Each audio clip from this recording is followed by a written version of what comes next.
was going to be the team leader, but towards the end, it really just ended up being Ollie being the guy that was in the points more often.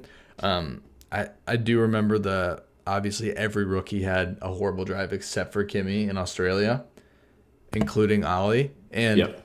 I just remember then you go to China, and then it was the iconic Chow moment where Ollie's starting to get the feel for the car. Remember, he passed like 7 people, and every single time he Yeah. passed them, he hit him with the Chow. And that was Yep. where I was like, all right, this guy's still got the juice we remember from the season prior when he was in the Yeah. Ferrari subbing in for Carlos after he got his appendix out. It's a great team. Kind of still feels like this guy right here is going to get poached for Ferrari, especially with Lewis potentially in the latter half of his career, which Yeah. speaking of that, their team principal, I'm a huge fan of Komatsu. I'm very biased towards team principals that their background starts in race engineering, just where they understand the car, and that's kind of what they're there to do is like spearhead the optimization of the car itself.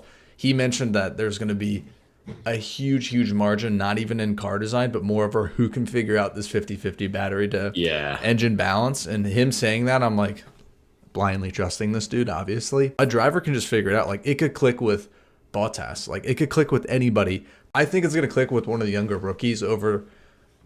That's just where my brain goes because they don't have, like, the muscle memory already clocked into the previous generation of cars. Yeah. But that's where it gets exciting. I could definitely see Ollie having a breakout year.